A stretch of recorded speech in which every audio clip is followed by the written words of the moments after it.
Welcome dear rockers, कैसे हो आप सभी। तो आज हम देखने वाले हैं सक्सेसर। और दोस्तों ये मूवी दिल के बहुत ही करीब है, ध्यान से देखना। तो कहानी की शुरुआत में एक बहुत ही पुरानी और टूटी फूटी बिल्डिंग को दिखाते हैं। वहाँ पर एक छोटा लड़का सुबह उठकर लकड़ी के टुकड़े कर करके उससे स्टोव जलाता है और अपने परिवार के लिए चाय बनाता है। फिर वो पानी भरता है, नल खराब है तो उसे ठीक करता है। नानी को चाय देकर वो उनके पैर दबाता है। नानी का रेडियो भी खराब हो गया था तो वो उसे भी ठीक करता है। इस तरह सुबह उठकर ये बच्चा बहुत ही जिम्मेदारी के साथ घर के काम करता है। और ये मेहनती बच्चा ही दोस्तों हमारी कहानी का हीरो है, नाम है केविन। इनका परिवार काफी करीब है लेकिन उसके बावजूद वो पढ़ाई में तेज है और परिवार की बहुत केयर करता है। जब से इसने होश संभाला तब से इसी तरह से घर के काम करता आ रहा है। अब क्योंकि केविन पढ़ाई में काफी तेज है तो उसकी टीचर को लगता है कि इस बच्चे की करीबी इसकी पढ़ाई के आड़े नहीं आनी चाहिए, इसीलिए वो एक स्पॉन्सर अरेंज करती है जो कि काफी अमीर आदमी है और वो इसी तरह के कई बच्चों की पढ़ाई के लिए आर्थिक मदद करता है। वो केविन के घर आता है। घर बहुत ही बुरी हालत में है दोस्तों, बैठने को एक चेयर तक नहीं। एक टूटी हुई बाल्टी को उल्टा करके उस पर बैठाते हैं उसे। ऊपर सीलिंग से पानी टपक रहा है। टेबल के बजाय ईंट का बना हुआ एक स्टैंड है वहाँ पर। एक बीमार नानी जो दीवार को ताक रही है, लगता है मानसिक रूप से पीड़ित है। स्पॉन्सर पूरे घर को देखकर समझ आता है कि ये लोग तो बहुत ज्यादा गरीब है और शायद 2 वक्त की रोटी के लिए बहुत ही स्ट्रगल करते हैं। तो स्पॉन्सर केविन के पिता जॉन से कहता है कि देखिए, मैं आपके बेटे की पढ़ाई का पूरा खर्चा उठाने को तैयार हूँ। वैसे मैं बहुत सारे बच्चों को स्पॉन्सर करता हूँ, आप चाहें तो मैं इससे बेहतर घर भी आपको दिला सकता हूँ, क्योंकि ऐसे माहौल में बच्चों को पढ़ने में बहुत मुश्किल होती है। पर जॉन शांत होकर उसकी मदद को ठुकरा देता है। तब केविन की माँ, जिसका नाम जिया है, वो चाय वगैरह बनाकर लेकर आती है। वो जिया को भी समझाता है लेकिन पति पत्नी साफ कह देते हैं कि हम जैसे भी हैं खुश हैं, हमसे जैसा मन पड़ेगा हम अपने बच्चे की पढ़ाई का खर्चा उठा लेंगे। आपने हमारे बच्चे के लिए इतना कुछ करना चाहा उसके लिए बहुत बहुत शुक्रिया, लेकिन हम आपसे कोई मदद नहीं चाहते। स्पॉन्सर भी बाहर आ जाता है दोस्तों, लेकिन वो काफी गुस्से में होता है कि इन्हें अपने बेटे की फ्यूचर की फिक्र ही नहीं है। बताओ, मैं उस बच्चे की लाइफ संवारने की बात कर रहा हूँ और ये लोग हैं कि ठुकरा रहे हैं उस चीज को। तब उस स्पॉन्सर के बेटे को दिखाते हैं दोस्तों, तो वो खेल रहा होता है। केविन बेबस होकर उसको देख रहा होता है क्योंकि उसे भी टैब पर उन गेम्स को खेलने का मन करता है। उनके जाने के बाद यहाँ घर के अंदर जिया वॉश बेसिन के नीचे एक छोटा सा दरवाजा खोलती है तो लाइट जलती है। उस तरफ से किसी ने कपड़े वगैरह धोकर इस्त्री करके रखे होते हैं। फिर दोनों नीचे आते हैं और केविन से कहते हैं कि बेटा, ऊपर तुम्हारे कपड़े धोकर इस्त्री करके रखे हुए हैं, तुम उन्हें पहनकर स्कूल चले जाना, हम दोनों अभी काम के लिए निकल रहे हैं। और दोस्तों इनकी चाल देखकर पता चलता है कि ये लोग डरे सहमे और छुप छुप कर जा रहे हैं। क्यों? ये लोग अपनी गली को पार करके सड़क पर पहुंचते हैं तो वहां पर एक लग्जरी कार खड़ी होती है। पति पत्नी उस कार में जाते हैं और तब पता चलता है कि यार ये लोग तो रईस है और पैसों की इनमें कोई कमी है ही नहीं। बस केविन के लिए ये लोग इस तरह की गरीबी में जी रहे हैं। बाकी इनका बड़ा बिजनेस है दोस्तों और ये लोग करोड़ों में खेलने वाले अमीर आदमी हैं। तो सोचिए, ऐसे घर में अगर कोई इनके बेटे को स्पॉन्सर करने आए तो ये लोग तो मना नहीं करेंगे तो क्या करेंगे। घर पर केविन बेचारा सारा काम वगैरह करके स्कूल के लिए भागता है। नानी जो अभी तक व्हील चेयर पर बैठी थी वो उठ खड़ी होती है और ये कोई बीमार या मानसिक रोगी नहीं बल्कि बहुत ही बढ़िया एक्टर है दोस्तों। केविन के जाते ही वो झट से वॉकी टॉकी उठाकर इन्फॉर्मेशन देती है कि केविन घर से निकल चुका है। और यहाँ पता चलता है कि केविन के घर से लेकर स्कूल जाने तक के रास्ते पर जॉन के परिवार ने सीसीटीवी लगा के रखा हुआ है और हर कोने में दोस्तों इनकी टीम का एक मेंबर है जो केविन पे नजर रखता है कि वो सही सही जा रहा है या फिर नहीं। इन बातों को सुपरवाइज करने का काम इस नानी का काम है। इस नाटक से बेखबर बेचारा केविन रोज घर पर काम करके स्कूल जाता है। केविन स्कूल के लिए जल्दी में भाग भी रहा होता है तो एक कपल से टकरा जाता है जो कि अमेरिकन्स लगते हैं। वो इंग्लिश में केविन से कोई एड्रेस पूछते हैं जो कि केविन बता देता है। और ये कपल भी रियल नहीं है बल्कि केविन लोगों से किस तरह इंग्लिश में बात करता है, किस तरह उनके साथ पेश आता है, ये जानने के लिए जॉन ने इनको पैसे देकर सेट किया हुआ है।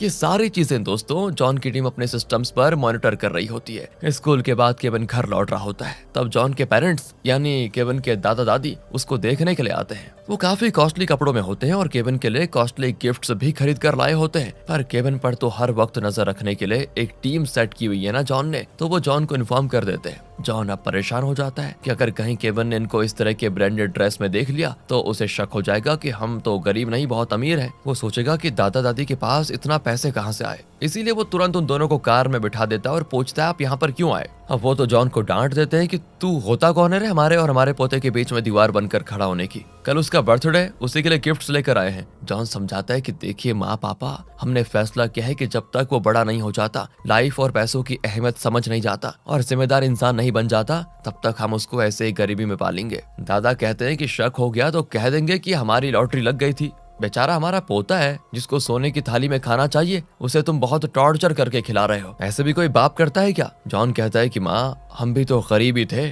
और इससे कई ज्यादा मुश्किलों से गुजारे हैं हमने। उस वक्त मुझे जो लाइफ के बारे में सीख मिली वो शायद पैदाइशी अमीर होकर कभी नहीं मिलती। सब कुछ सोने की थाली में परोसा हुआ मिल जाता है तो लाइफ में आखिर सीखता ही क्या आदमी? कुछ नहीं। अब मैं चाहता हूँ कि मेरा बेटा भी शुरुआत से लाइफ को सीखे, ना कि बाप के पैसों से ऐश करे। एक बाप होकर अपने बेटे को एक अच्छा इंसान ही नहीं, अच्छा बिजनेसमैन बनाने की मैं हर कोशिश कर रहा हूँ। इसमें गलती क्या है? आप बताइए। क्या आप लोग चाहते हैं कि मेरे बड़े बेटे की तरह ये भी निकम्मा बन जाए? इसी बीच दोस्तों, केविन का एक फ्रेंड अपने पापा की बड़ी गाड़ी में बैठकर शो ऑफ कर रहा होता है। केविन उदास हो जाता है कि काश मेरे पापा के पास भी ऐसी बड़ी गाड़ी होती। केविन का हाल देखकर दादा जॉन को डांट देते हैं कि देख देख देख, मेरे बच्चे को देख, उसके चेहरे पे कितनी उदासी छाई हुई है। मेरा बस चले तो मैं अपने केविन को ऐसी 100 गाड़ियां दिला दूं। कहकर वो बाहर निकलने वाले होते हैं, लेकिन जॉन उनको अंदर खींच लेता है। और यहाँ फ्लैशबैक में दिखाते हैं कि जॉन ने अपने बेटे को इन हालात में पालने का फैसला क्यों किया, जबकि जॉन तो बहुत अमीर है। जब केविन बहुत छोटा बच्चा था तब जॉन जिया को इस पुराने घर में लेकर आता है और बताता है कि बचपन में मैं इसी घर में पला बड़ा हूँ और यहीं पर मैंने गरीबी से खेला है, जिंदगी के बारे में बहुत कुछ सीखा है। हम अपना वो बड़ा घर छोड़कर अब यहीं पर रहेंगे ताकि हमारे बेटे केविन को भी वो सारी सीख मिले जो मुझे मिली। इस पर जिया गुस्सा होती है कि अपने बड़े बेटे को तो आपने बड़े घर में पाला और पढ़ाई के लिए उसको अमेरिका भेज दिया, लेकिन जब मेरे बेटे की बारी आई तो उसे कंगालों वाली जिंदगी जीने पर मजबूर कर देंगे आप, क्यों? और यहाँ पता चलता है कि जिया जॉन की दूसरी वाइफ है। उसकी पहली वाइफ चल बसी थी और उसी का बेटा फिलहाल अमेरिका में पढ़ रहा है। वहाँ वो पढ़ रहा है दोस्तों, या फिर कुछ और कर रहा है ये तो पता नहीं, लेकिन हाँ बहुत बिगड़ा हुआ लड़का है, यही जॉन का मानना है वैसे। और अपना केविन, जिया का बेटा जो है, उसके लिए जॉन कहता है कि दोनों मेरे ही बेटे हैं और मुझे दोनों से उतना ही प्यार है। अपने बड़े बेटे को तो मैं ठीक से बड़ा नहीं कर पाया, कम से कम छोटे बेटे को तो मैं सिखाना चाहता हूँ कि लाइफ क्या है और पैसों की अहमियत क्या है, मुश्किलें क्या होती है, उनका कैसे सामना करना होता है। ये सब बचपन से सीखेगा तभी आगे चलकर एक अच्छा इंसान बन पाएगा और फिर मेरे बिजनेस को सही दिशा में लेकर जा पाएगा। इस तरह समझाने पर जिया जॉन के इस प्लान के लिए मान गई थी और फिर वो केविन को, जो उस वक्त बहुत ही छोटा था लेकिन काफी चबी बेबी था दोस्तों, उसे इस पुराने घर में लेकर आ गए और तब से वो यहीं पर पलने लग गया। उस बिल्डिंग में उनके पड़ोसी भी इन्हीं के सेट किए हुए हैं दोस्तों, जो पैसों के लिए एक्टिंग कर रहे हैं। प्रेजेंट में केविन के बर्थडे के लिए उसके दादा दादी आ जाते हैं। ये लोग हमेशा उसके बर्थडे पर उसे एक बड़ी रकम देते हैं ताकि पोता कुछ अपने लिए खरीद ले, पर ये चीजें जॉन को पसंद ही नहीं है। इसलिए इस बार वो उन्हें सिक्योरिटी चेक की तरह पूरा टटोलता है और चेक करता है कि कहीं इनके पास कोई पैसे तो नहीं है। लेकिन इस बार जिया दादी के सॉक्स में पैसे देख लेती है और कहती है, क्या माँ जी, कितनी बार कहा है उसके लिए पैसे मत लाइए, वो बिगड़ जाएगा। और तब एक औरत चिल्लाती है कि केविन स्कूल से निकल गया है और घर आ रहा है। बस दोस्तों, सारे अड़ोसी पड़ोसी सभी अपने अपने कैरेक्टर में घुस जाते हैं और बढ़िया एक्टिंग करते हैं। केविन हमेशा स्कूल के बाद लाइब्रेरी में बुक्स लेने के लिए जाता है। आज भी वो लाइब्रेरी जाता है जहाँ एक आदमी कोई बुक पढ़कर हंसने लगता है। केविन पूछता है, ऐसा क्या है इस बुक में? वो आदमी बताता है कि इस बुक में लिखा है कि किस तरह एक बहुत ही गरीब घर का लड़का अपनी मेहनत और अपनी लगन से एक बड़े बिजनेस एम्पायर की स्थापना कर पाया। तुम्हें यह बुक जरूर पढ़नी चाहिए, कहकर वो केविन को बुक दे देता है। मतलब दोस्तों, ये भी जॉन का ही आदमी है और इस नाटक का किरदार भी है। इसको ऐसा करने की इंस्ट्रक्शंस दी गई है जॉन के द्वारा ताकि केविन को मोटिवेशन मिले। लेकिन केविन कहता है, मुझे ये बुक नहीं चाहिए, मैं तो कॉमिक्स पढ़कर ही खुश हूँ। फिर घर पर बहुत ही सस्ता केक काटकर केविन का बर्थडे सेलिब्रेट किया जाता है। दादी से बर्दाश्त ही नहीं होता कि उनका पोता जब छोटा था तो उसका अपना एक कमरा था, हर तरफ टॉयज होते थे, सॉफ्ट बेड पे हुआ करता था, वो इतने लाड प्यार से पाल रखा था इन्होंने, पर अब देखो बर्थडे पे उसे इतना सस्ता केक मिल रहा है। इस तरह इमोशनल होकर वो रोने भी लगती है। अब इससे पहले वो भावनाओं में बहकर केविन को बता देती कि तुम्हारा बाप मिलियनेयर है, तो जॉन उसके मुंह में केक घुसेड़कर उन्हें चुप करा देता है। और तब नानी दोस्तों वॉकी टॉकी उठाकर जॉन की टीम को इंस्ट्रक्शन देती है कि ये बुढ़िया बहुत नाटक कर रही है, कहीं अपना खेल बिगाड़ न दे, इसे तुरंत बाहर लेकर जाओ। असल में ये केविन की असली नानी नहीं है, बल्कि जब केविन बहुत छोटा था तो उसकी देखभाल करने के लिए इन्हें काम पे रखा हुआ था जॉन ने, और क्योंकि ये तब से परिवार के साथ थी तो केविन को इनसे बहुत लगाव हो गया। वो इन्हें अपनी नानी ही समझता है और इनकी बहुत केयर भी करता है। अब जॉन की टीम के आदमी आकर दादी को उठाकर बाहर लेकर जाते हैं, लेकिन तब दादा अपना विग निकालकर उसके अंदर से कुछ पैसे निकाल कर केविन को देते हैं। इन लोगों ने सब कुछ चेक किया लेकिन दादा का विग देखना भूल गए। और ये देखिए दोस्तों, उनके जाने के बाद केविन वो पैसे जॉन को दे देता है, क्योंकि उसे घर की हालात पता है। कोई उसे पैसे दे दे तो वो सीधा उसे अपने पेरेंट्स को ही देता है ताकि घर के खर्चे में काम आ पाए। अपने लिए वो कुछ नहीं करता, इतना ही नहीं, जॉन चाहता है कि केविन घर के खर्चों के बारे में भी जानकारी रखे। वो केविन से पूछता है कि बेटा, पिछले महीने पापा को कितनी पगार मिली और घर के लिए कितना खर्चा हुआ। बस इस एक सवाल पर केविन एक पूरी क्लियर लिस्ट बताता है कि घर में कितने पैसे आए, घर में दाल चावल सब्जी गैस इलेक्ट्रिसिटी पानी इन सब का बिल कितना आया और इन खर्चों के बाद कितना पैसा बचा। इतना जिम्मेदार बच्चा है केविन। उसकी बातें सुनकर जॉन और जिया की खुशी का ठिकाना ही नहीं होता कि वो लोग केविन को जिस तरह पालना चाह रहे थे ये बिल्कुल उसी दिशा में आगे बढ़ रहा है। तब जॉन उसको एक बॉक्स देता है और कहता है कि बेटा, ये हमारे पूरे परिवार की सेविंग्स है, इसमें 20,000 युआन है, इसे मैं अब तुम्हारे हवाले कर रहा हूँ। इस महीने से हम अपनी पूरी पगार तुम्ही को देंगे। अब से इस घर की जरूरतों का तुम्हें ख्याल रखना होगा। इन पैसों को सही सही खर्च करना बेटा। असल में दोस्तों, ये भी जॉन का एक टेस्ट है जिससे वो ये देखना चाहता है कि केविन इन पैसों से क्या क्या करने वाला है। क्या वो अपने लिए कुछ खरीदेगा या फिर घर के लिए या दूसरों के लिए कुछ करेगा। इस तरह जॉन केविन के छोटे से कंधे पर फैमिली मैन वाली जिम्मेदारी डाल देता है। इसके अलावा आजकल घरों में लोग हमेशा मोबाइल फोन्स पर लगे रहते हैं और उसी को देखकर छोटे बच्चे भी फोन की जिद करते हैं। लेकिन जॉन और उसके परिवार ने फैसला कर लिया था कि वो केविन को कभी फोन का आदी होने ही नहीं देंगे और इसीलिए केविन के बचपन से लेकर अभी तक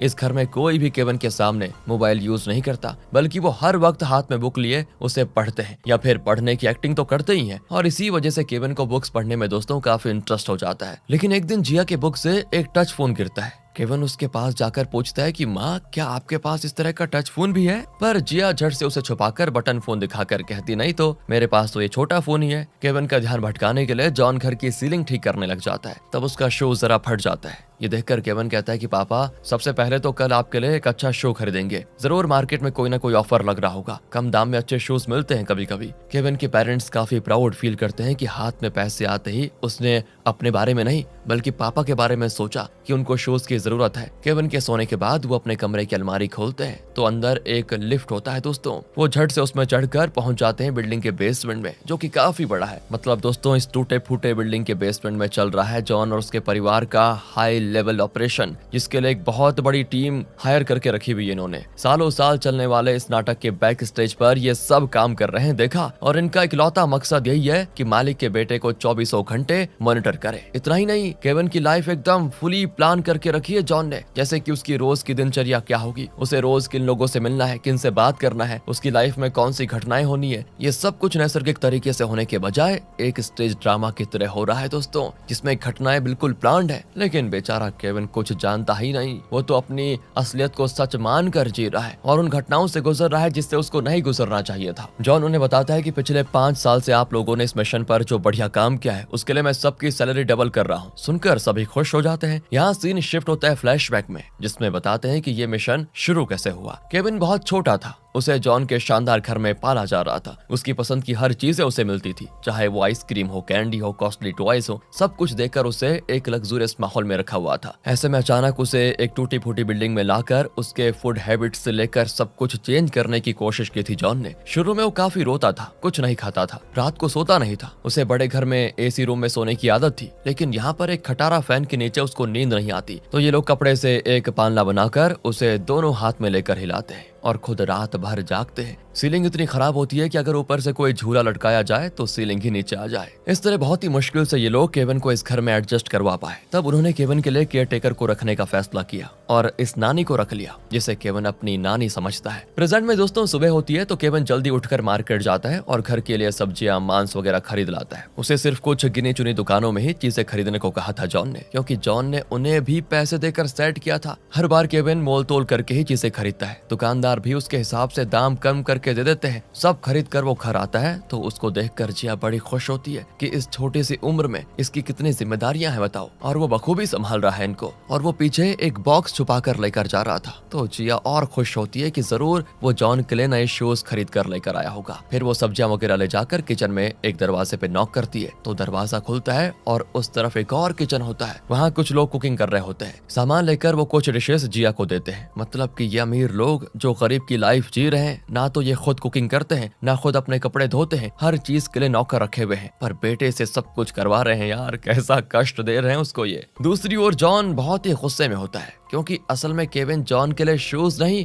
बल्कि अपने लिए टैब खरीद कर लाया था। कहानी में ट्विस्ट आ चुका है दोस्तों। और ये देखिए, बाथरूम में भाई साहब उसमें कोई गेम खेलते हैं और फिर उसे वहीं एक जगह छुपाकर बाहर आ जाता है। ये सारी चीजें सीसीटीवी पर देखकर अब जॉन परेशान हो जाता है कि इतने सालों से उसने अपने बेटे को जिस ढांचे में ढालने की कोशिश की वो सब एक ही पल में मिट्टी में मिल गया। सेविंग्स के पैसों से केविन ने ना घर के लिए कुछ खरीदा, ना जॉन के लिए शूज खरीदे। वो टैब जैसी बेकार चीज लेकर आ गया, जबकि उसकी इन्हें जरूरत ही नहीं थी। ये लोग सीसीटीवी पर चेक करते हैं कि केविन ने वो टैब कहां से खरीदा। असल में उसने एक दुकान से खरीदा था जहां कोई ऑफर चल रहा था और 1 हफ्ते के अंदर उसको लौटाया जा सकता है। जिया कहती कि देखा, इसीलिए मेरे बेटे ने खरीदा कि 1 हफ्ता इसे यूज करके लौटा दूंगा तो पैसे वापस मिल जाएंगे। पर आपने मेरे बेटे को गलत समझा। वो देखो अभी से बिजनेस माइंड सोच रहा है। फिर जॉन काम के लिए किसी दूसरे टाउन जाने का बहाना करके पोटली वगैरह बांध कर घर से निकलता है। वो केविन से कहता है कि बेटा, जब तक मैं नहीं लौटा था तुम ही हेड ऑफ द फैमिली हो, तुम्हें इस घर को संभालना है, माँ और नानी का ख्याल रखना, ठीक है? इस तरह इमोशनली कहकर वो चला जाता है। तब जॉन का शू टूट कर गिर जाता है तो केविन रो पड़ता है कि मैंने गलती कर दी, टैब खरीदने के बजाय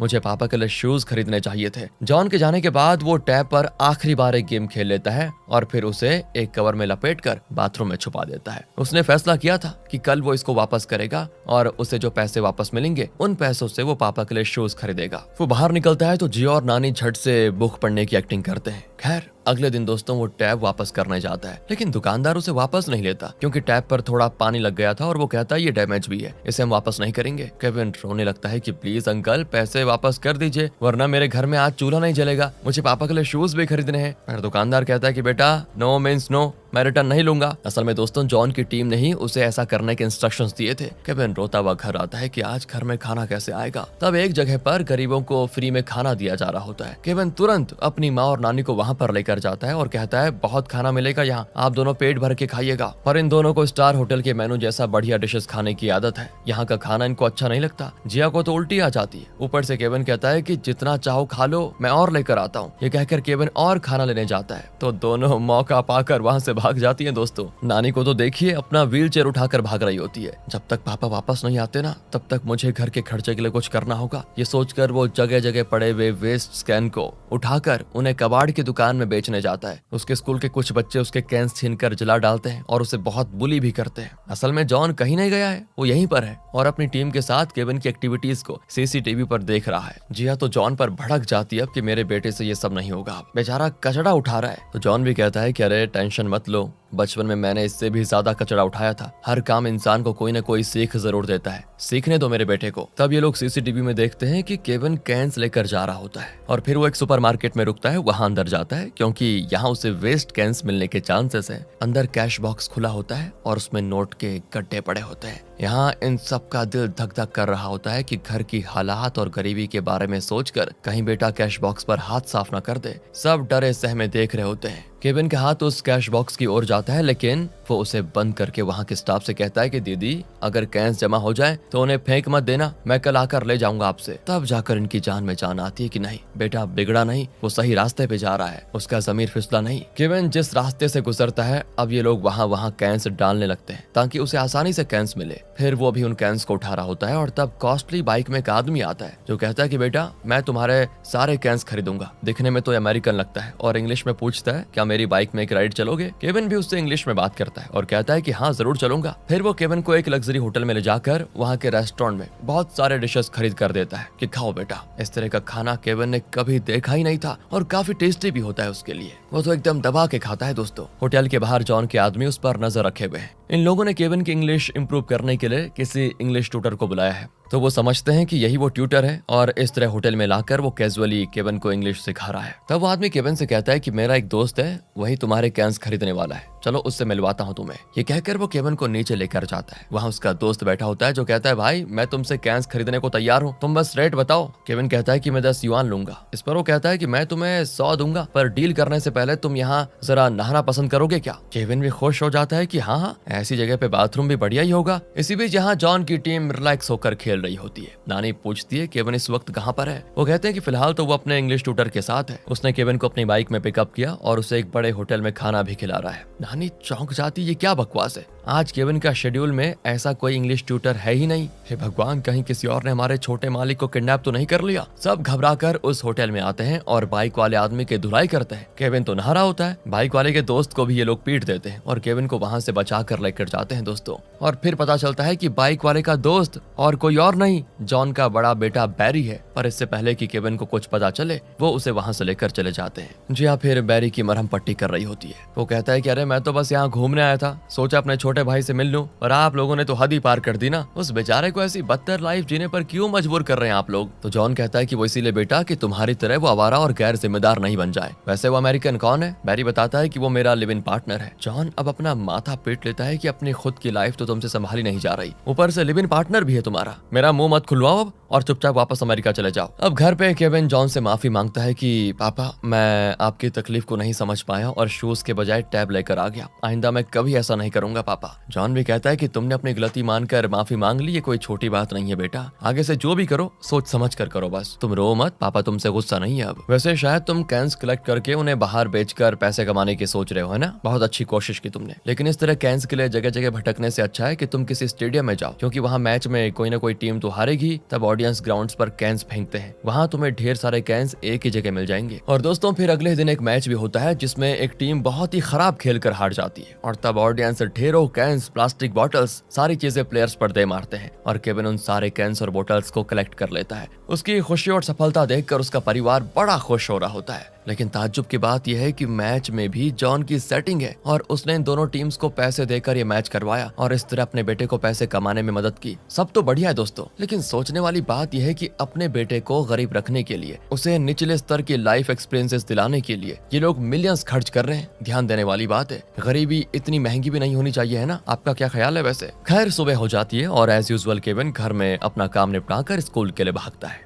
और उसे इतना तेज भागते देखकर एक स्पोर्ट्स कोच उसके घर पर आ जाता है और जॉन से कहता है कि अगर इस उम्र से केविन को अच्छी ट्रेनिंग दी जाए तो फ्यूचर में वो एक बहुत ही सक्सेसफुल एथलीट बन जाएगा। मैं जानता हूँ कि आप एक कोच अफोर्ड नहीं कर सकते, लेकिन मैं खुद को स्पॉन्सर ढूंढ लूंगा या फिर उसे फ्री में ट्रेन करने को तैयार हूँ मैं। और केविन को भी तो एथलीट बनने में बहुत इंटरेस्ट है और वो बहुत ही खुश भी होता है, लेकिन जॉन उसे एथलीट नहीं बनाना चाहता, बल्कि उसे पैसों की अहमियत समझाकर उसे अपने बिजनेस का वारिस यानी सक्सेसर बनाना चाहता है। उसी के लिए तो वो इतने पैसे खर्च कर रहा है, लेकिन अब अगर वो मना करेगा तो केविन उदास हो जाएगा, इसीलिए वो कोच के सामने तो हाँ कर देता है। लेकिन बाद में अपनी टीम के साथ बैठकर वो सोचता है कि केविन को एथलीट बनाने से कैसे रोका जाए। जब केविन सो रहा होता है तो उसके पैरों में एक तरह का जेल लगाते हैं, जिससे कि सुबह उठने पर वो कुछ घंटों के लिए ठीक से चल ना पाए। सुबह होता वैसा ही है और ये लोग तो घबराने की एक्टिंग करते हैं कि बेटा क्या हो गया तुम्हें, और उसे सीधा हॉस्पिटल लेकर जाते हैं। वहाँ पे भी जब इतने अमीर हैं तो वहाँ पर भी हॉस्पिटल वालों को खरीद लिया होता है इन्होंने, वहाँ पर सब इन्हीं के लोग होते हैं। और इनके कहने के बाद डॉक्टर भी कह देता है कि हाँ, आज के बाद आपके बेटे को रनिंग करना मना है, खासकर अगर वो कोई एथलीट बनना चाहता है तो उससे कहिए अपना सपना छोड़ दे। अगर ये तेज भागा तो पैरों की हड्डियां टूट सकती है। केविन को लगा कि वो ट्रेन होकर एक टॉप एथलीट बनेगा और अपने परिवार को गरीबी से ऊपर निकालेगा, उन्हें एक अच्छी लाइफ देगा, लेकिन अब उसका यह सपना एक पल में टूट कर बिखर गया दोस्तों। जॉन कहता है कि बेटा, अगर तुम परिवार के लिए कुछ करना चाहते हो तो इस शहर की टॉप यूनिवर्सिटी का एंट्रेंस एग्जाम दो और बिजनेस मैनेजमेंट का कोर्स करो, फिर देखना तुम्हें कितनी सारी अपॉर्चुनिटीज मिलती हैं और तब तुम वो सब कर पाओगे जो तुम इस परिवार के लिए करना चाहते हो। क्या अपने पापा की खातिर ये सब करोगे?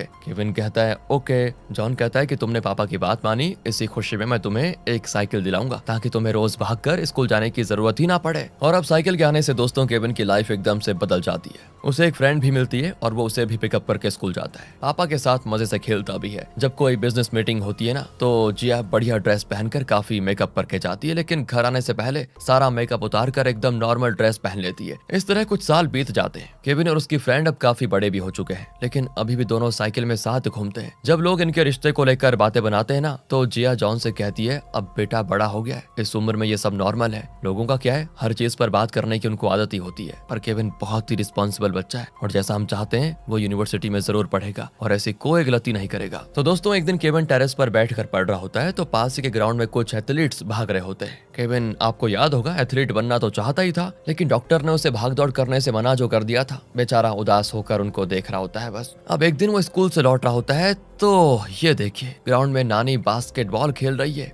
वो चौंक जाता है कि नानी तो व्हील चेयर पर पड़ी रहती है, उठ भी नहीं सकती, वो खेल कैसे रही है। उसे देखते हुए नानी भी देख लेती है और वहां से ऐसे भागती है कि पूछो मत दोस्तों। केविन उनका पीछा करता है लेकिन नानी उससे भी फास्ट भागती है और लॉन्ग जंप, हाई जंप, सारी जंप करके घर पहुंच जाती है और हमेशा की तरह बेड पर बैठ जाती है। केविन पूछता है, नानी मैंने अभी अभी आपको बास्केटबॉल खेलते हुए देखा था। एंड फिर वो जरा डगमगा जाती है जिसे केविन नोटिस कर लेता है। बेटा मैं तो चल भी नहीं सकती, बास्केटबॉल कैसे खेल सकती हूँ। पर केविन का शक दूर नहीं होता। वो अपनी माँ को ढूंढता है लेकिन जिया अपने कमरे में नहीं होती। वो पूरे घर की तलाशी ले लेता है लेकिन जिया का कहीं पता नहीं चलता। नीचे बेसमेंट में जिया ये सब देखकर डर जाती है कि केविन को पता चलने वाला है सारा खेल। वो जल्दी से उस लिफ्ट के जरिए अपने कमरे में आ जाती है। उसे फुल मेकअप में देखकर केविन पूछता है कि आपके पास मेकअप के पैसे कहाँ से आए, आप थी कहाँ पर, मैंने पूरे घर में आपको ढूंढा। वो कहती है मैं तो अपने कमरे में सो रही थी बेटा। अरे माँ मैंने आपके कमरे में हर जगह देखा, आप नहीं थी। और नानी बास्केटबॉल खेल रही थी, मुझे देखती भागकर यहाँ पर आ गई और बेड पर लेट गई।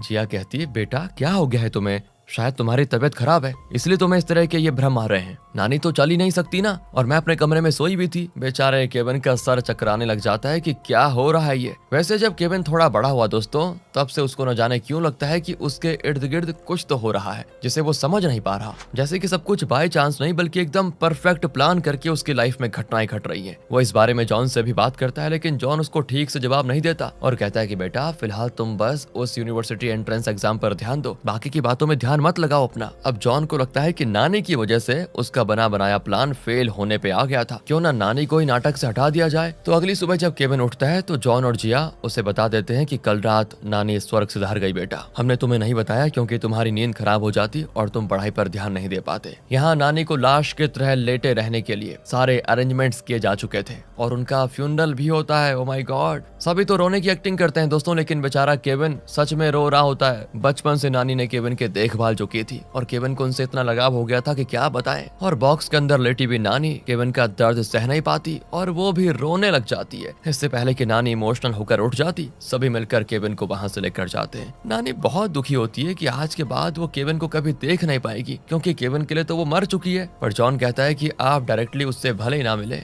लेकिन जब तक हम उसको सच्चाई नहीं बताते तब तक आप बेसमेंट की टीम को संभालिए और इसी बहाने सीसीटीवी पर आप उसको देख पाएंगी और जब वो यूनिवर्सिटी एग्जाम पास कर लेगा तब हम उसको सच बता देंगे। लेकिन केविन अभी भी यही सोच रहा होता है कि नानी बास्केटबॉल कैसे खेल पाई। वो अपनी गर्लफ्रेंड से कहता है कि बड़ी अजीब सी हरकतें हो रही है मेरे घर वालों के साथ। उस दिन मैंने माँ को पूरे घर में ढूंढा, वो कहीं नहीं थी लेकिन अचानक वो अपने कमरे में आ गई और अजीब मेकअप करके रखा हुआ था उन्होंने, ज्वेलरी भी पहन के रखी हुई थी। हमारे घर की हालत ऐसी है कि उनके पास पैसे ही नहीं है, ऐसे में वो गहने कहाँ से आए, मेरे तो कुछ समझ नहीं आ रहा यार। अब उसकी गर्लफ्रेंड मामले को सुलझाने के बजाय उसे और कंफ्यूज कर देती है कि जरूर तुम्हारी माँ का किसी के साथ अफेयर चल रहा है, उसी ने ये सब दिया होगा खरीद कर। जब तुम कमरे में गए तो शायद वो छुप गई थी लेकिन नानी ने उनको देख लिया होगा और इसीलिए तुम्हारी माँ ने नानी को मार डाला। अब अगले दिन केविन स्कूल में होता है तो उसकी गर्लफ्रेंड कॉल करके बताती है मैंने तुम्हारी माँ को एक बड़े घर में जाते देखा था, उनके साथ एक बड़ा लड़का भी था। कहकर वो उसे उस घर का लोकेशन बताती है। केविन क्लास छोड़कर तुरंत उस घर की ओर जाता है पर जॉन के आदमी उसका पीछा करते हैं। असल में केविन की गर्लफ्रेंड ने जिया को दोस्तों अपने खुद के घर में जाते हुए देखा था जहाँ जॉन भी मौजूद है। असल में उस समय बैरी और जिया को साथ देखकर वो गलत समझ गई। बैरी अपने पापा जॉन से मिलने आया था कि प्लीज मुझे भी अपने बिजनेस में शामिल कर लीजिए पापा, लेकिन जॉन उसकी खामियां ही बताता रहता है और कहता है कि तुम ना ठीक से पढ़े और ना ठीक से स्कोर कर पाए, तुम मेरे बिजनेस को कैसे चला पाओगे। जिया भी जॉन को कन्विंस करने लग जाती है कि इतने साल वो आपसे दूर रहा, अब तो आप उसको साथ रख लीजिए। जॉन कहता है कि अगर तुम मेरे साथ रहना चाहते हो तो सबसे पहले तो तुम्हें जिम ज्वाइन करना होगा, फिट रहना होगा और मुफ्त की रोटी तोड़ना बंद करना पड़ेगा, मेहनत करनी पड़ेगी, तभी जाकर मैं तुम्हें अपने बिजनेस में शामिल कर पाऊंगा। इसी बीच केविन भी दोस्तों उस घर के पास पहुंच जाता है, यानी अपने ओरिजिनल घर के पास। जॉन के आदमी तुरंत जॉन को इन्फॉर्म कर देते हैं। केविन दरवाजा नॉक करता है तो जिया दरवाजे पे आती है। केविन पूछता है आप यहाँ क्या कर रही है।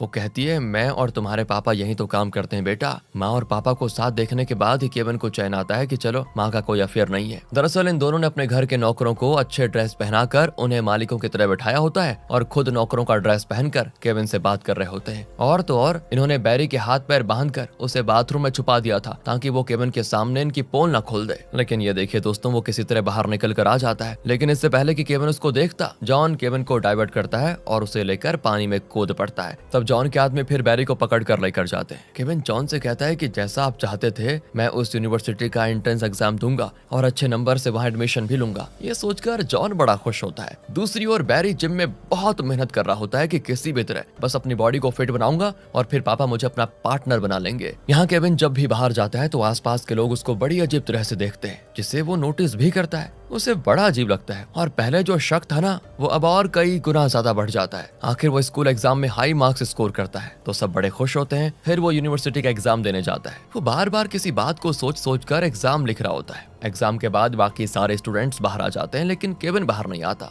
उसका परिवार घबरा जाता है कि क्या हो गया। वो सिक्योरिटी से पूछते हैं तो वो कहता है कि सारे स्टूडेंट्स चले गए, अंदर कोई नहीं है। कहीं केविन घर तो नहीं चला गया, शायद हमने ध्यान ही नहीं दिया। ये सोचकर वो घर आते हैं तो घर के बेसमेंट में जहाँ इनका इतना बड़ा सीक्रेट ऑफिस है वहाँ केविन का बैग और एक फोटो होती है जिसमें केविन के मुंह पे टेप लगा होता है। सब घबरा जाते हैं कि केविन को कौन किडनैप करके लेकर गया। हर तरफ तो कैमरास हैं और हम 24 घंटे उसे मॉनिटर कर रहे हैं, कौन लेकर गया। उस फोटो में एक लाइट हाउस दिखता है, जरूर उस लाइट हाउस के पास ही केविन को रखा होगा किडनैपर्स ने। ये सोचकर सब उस लोकेशन की ओर बढ़ते हैं। तब उनके घर का टॉप एंगल पे दिखाते हैं छत पर खड़ा केविन उन्हें देख रहा होता है। वो बौखला जाता है कि हमारे घर में इतने सारे लोग कहां से आ गए और मुझे घर में ना पाकर ये अजनबी लोग इतने परेशान क्यों हैं। असल में दोस्तों इनका नाटक केविन को पता चल गया था। फ्लैशबैक में दिखाते हैं कि उस दिन जब केविन को लेकर वो अपने उस बड़े घर के स्विमिंग पूल में जॉन कूदा था तब पूल के फ्लोर पर एक बड़ा सा पक्षी बना हुआ था। उसको देखकर केविन को अचानक याद आ गया बचपन का, यानी जब वो बहुत ही छोटा था उसने अपने घर के स्विमिंग पूल में इसी पक्षी का डिजाइन देखा था। इसके बाद उसको धीरे धीरे याद आ जाता है कि बचपन में वो इस बड़े से घर में रहता था, यहीं पर खेलता था और ये धुंधली यादें उसका शक और मजबूत कर देती हैं। इसी वजह से वो एग्जाम देने तो गया लेकिन एग्जाम को बीच में छोड़कर वो मेन एंट्रेंस से निकलने के बजाय पीछे की दीवार टपकर लाइट हाउस के पास पहुंचा और अपनी फोटो क्लिक की। फिर उस फोटो को अपने बैग में रखकर उसे घर के अंदर फेंक दिया। वो देखना चाहता था कि इस घर में होता क्या है। फिर वो छत पर चढ़कर टॉप एंगल से सारी चीजें देखने लगा।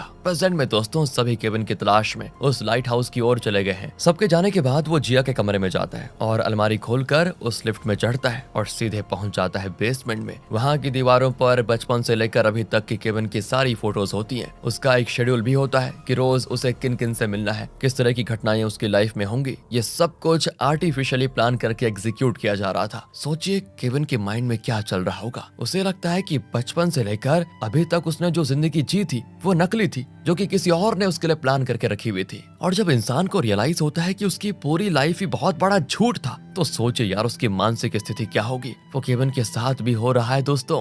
वो लगभग पगला जाता है कि अब तक मैं जो जी रहा था वो क्या था, फिलहाल जो जी रहा हूँ क्या वो सच है या फिर ये भी आर्टिफिशियल है। उसके कुछ समझ में नहीं आता। बेचारा तड़प उठता है। उसके मन में अपने अस्तित्व को लेकर ढेरों सवाल उठने लगते हैं। वो उस जगह को किसी तमाशे की तरह देख रहा होता है। इतने साल उसने इस घर में जो कुछ किया वो सारा ये लोग सीसीटीवी कैमरास के जरिए 24 घंटे देख रहे थे। ये जानकर उसका सर फटे जा रहा होता है। तब वो देखता है कि आज तक वो अपने पड़ोस में और दूसरी जगहों पर जिन लोगों से भी मिला वो सब जॉन के लिए काम करते हैं। पड़ोसी हो, लाइब्रेरी वाला, मार्केट में सब्जी बेचने वाला, यहाँ तक कि डॉक्टर भी जॉन के इशारों पे ही केविन से बातें करता था। शॉर्ट में कहा जाए तो केविन जॉन के हाथ में एक कठपुतली था दोस्तों। सबसे बड़ा झटका तो उसे तब लगता है जब पता चलता है कि नानी जिनसे वो बहुत प्यार करता था वो भी इनके ड्रामा की महज एक किरदार निकली जो पैसों के लिए बस एक्टिंग कर रही थी। नानी भी दुखी होती है और कहती है बेटा मुझे माफ कर दो, मैं तुम्हारा दर्द समझ सकती हूँ। केविन कहता है आप ही मुझे मॉनिटर करने वाली टीम की लीडर है ना, सॉरी मैं आपको इतने साल नानी कहता रहा। ये सुनकर नानी भी टूट जाती है। इतने में बाकी लोग भी वहाँ वापस आ जाते हैं। जिया बहुत रोती है कि बेटे को इस नकली जिंदगी का पता चल गया और शायद वो इनको माफ नहीं करेगा। लेकिन जॉन थोड़ा स्माइल करके केविन को शांत करने की कोशिश करता है और कहता है कि हम यूनिवर्सिटी एग्जाम के बाद तुम्हें सब कुछ बताने ही वाले थे बेटा। हमने नहीं सोचा था कि तुम्हें इस तरह पता चल जाएगा। हम गरीब नहीं थे बेटा, बहुत ही अमीर है। पर अमीर बाप का बेटा होकर तुम्हारे बड़े भाई ने जो आवारागर्दी की ना, उसके बाद मैंने फैसला कर लिया कि तुम्हें मैं उस तरह बिगड़ने नहीं दूंगा। इसलिए हमने ऐसा माहौल में तुम्हें बड़ा किया ताकि तुम एक जिम्मेदार इंसान बन जाओ। इस तरह जॉन उसको काफी दिलासा देने की कोशिश करता है लेकिन केविन सिर्फ एक सवाल करता है, क्या आप सच में मेरे पापा हैं या मेरे पापा कोई और हैं और आपको उन्होंने क्या हायर करके रखा हुआ है मेरा पापा बनने के लिए। जिया तो ये सुनकर केविन से लिपट कर रोती भी है और उसे बहुत समझाती है कि ये सब हमने तुम्हारी भलाई के लिए किया बेटा। लेकिन वो कहता है कि मुझे एक छोटी जिंदगी जीने पे मजबूर करके आप लोगों को लगा कि इससे मेरी भलाई होगी। वाह, प्लीज मुझे अपने हाल पे छोड़ दीजिए। मुझे आपका कुछ नहीं चाहिए, मैं आजाद जिंदगी जीना चाहता हूँ। जिया उसका हाथ पकड़कर रोती है, लेकिन फिर वो हाथ छोड़ देती है कि जाओ बेटा, तुम जहाँ भी रहो, जैसी भी लाइफ चुनो, बस खुश रहो। केविन सीधे जाकर बेसमेंट का शटर खोलता है। उस तरफ कोई आश्रम होता है जहाँ पे बच्चे मजे से खेल रहे होते हैं। उनको खेलते देखकर केविन को अजीब सा चैन महसूस होता है और वो पानी में कूदकर मजे से वहां से भागता है। अब जॉन को अपनी गलती का एहसास होता है दोस्तों, कि मैं कितना सेल्फिश था। अपने मकसद के लिए मैंने अपने बेटे को नकली जिंदगी जीने पे मजबूर कर दिया। यहाँ से बैरी को दिखाते हैं जो अब काफी फिट हो चुका है और अपने दोस्त के साथ एवरेस्ट पर चढ़ने जा रहा है। दोनों ऊपर तक पहुंच भी जाते हैं। जिस बेटे को जॉन निकम्मा कहता रहा, उसने ये कर दिखाया, बताओ। बैरी बहुत खुश होता है और शायद इसी मकसद के लिए वो जिम में ट्रेन करने गया था। वो चिल्लाता है कि पापा, मैं निकम्मा नहीं हूँ, बहुत कुछ कर सकता हूँ। दूसरी ओर दोस्तों, केविन आखिर एक एथलीट बन ही जाता है और एक मैराथन में दौड़ रहा होता है। बैरी और उसके दोस्त उसके साथ भागते हुए उसे खूब चीयर करते हैं। जॉन और जिया अपने शानदार घर में बैठकर मैराथन का लाइव देख रहे होते हैं। लगता है केविन ने इनके साथ सुलह कर ली है और दोनों अपने बेटे के लिए बड़े खुश हैं। मैराथन भागते भागते बेचारा आदत का मारा साइड में पड़े हुए कैंस और बॉटल्स उठाने में लग जाता है और सब कुछ समेट कर भाग रहा होता है। देखो, ये देखकर जॉन अपना माथा पीट लेता है कि हे भगवान, जिस तरह कुत्ते ने जहाँ खंबा देखा वहाँ पैर उठा लिया, ये मेरा वारिस जहाँ कैंस देखता है उठा लेता है। तो जिया भी कहती है, उसे दोष क्यों देते हो? तुम्ही ने तो उसे बचपन में ये सब सिखाया था, बेचारा उसको भुला नहीं पाया। अब आइंदा मेरे बेटे की लाइफ में तुमने दखल दिया ना, तो मुझसे बुरा कोई नहीं होगा, उसे अपनी मर्जी की लाइफ जीने दो। इस तरह मजाक करते करते वो टीवी देख रहे होते हैं और इसी के साथ दोस्तों ये कहानी यहाँ पर खत्म होती है। अब आप बताइए, आपको क्या लगता है? थोड़ा अलग किस्म की मूवी थी, मजा आया होगा आपको। एक्सप्लेनेशन कैसा लगा कमेंट करके बताइए। ध्यान रखिए अपना एंड थैंक्स फॉर वॉचिंग।